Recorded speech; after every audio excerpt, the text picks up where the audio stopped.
નમસ્કાર દર્શક મિત્રો, @ગુજરાતમાં આપણું સ્વાગત છે।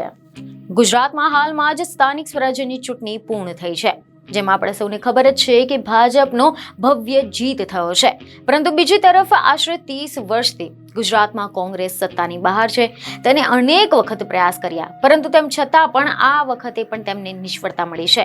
ત્યારે આવામાં હવે આગામી વર્ષ 2027ની વિધાનસભાની ચૂંટણી યોજાવાની છે, જેને લઈને પણ અત્યારથી જ રાજકીય પક્ષો દ્વારા રણનીતિ ઘડવામાં આવી રહી છે। ત્યારે આવામાં એક એવો મુદ્દો હાલ ખૂબ જ ચર્ચાઈ રહ્યો છે કે જે આ વખતેની જે સ્થાનિક સ્વરાજ્યની ચૂંટણી હતી, આ ચૂંટણીમાં ભાજપે 130 જેટલા મુસ્લિમ ઉમેદવારોને ટિકિટ આપી હતી, જેમાંથી 82 જેટલા મુસ્લિમ ઉમેદવાર જીત્યા પણ છે। તો શું વર્ષ 2027ની ચૂંટણીમાં પણ ભાજપ મુસ્લિમ ઉમેદવારોને ઊભા રાખશે?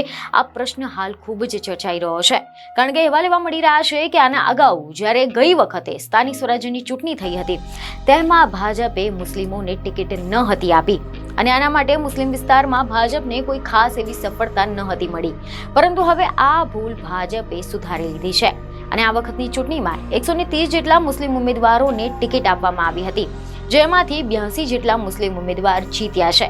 ત્યારે લોકોમાં એવી ચર્ચા શરૂ થઈ ગઈ છે કે શું હવે ભાજપ વર્ષ 2017ની વિધાનસભાની ચૂંટણીમાં પણ મુસ્લિમને ટિકિટ આપવાના છે? કારણ કે ગુજરાતમાં ભાજપ વિધાનસભાની ચૂંટણીમાં એક પણ મુસ્લિમ ઉમેદવારને ટિકિટ અપાતી નથી તેવી ખૂબ જ ચર્ચાઓ ચાલી હતી અને અત્યારે વિધાનસભામાં જે મુસ્લિમ ધારાસભ્ય છે તે કોંગ્રેસમાંથી ચૂંટાઈને આવેલા છે।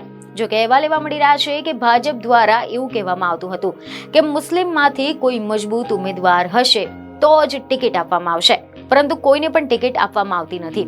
કોઈ સમુદાયને દૂર રાખી ન શકાય, બધી જ ચૂંટણી જીતી શકાશે નહીં।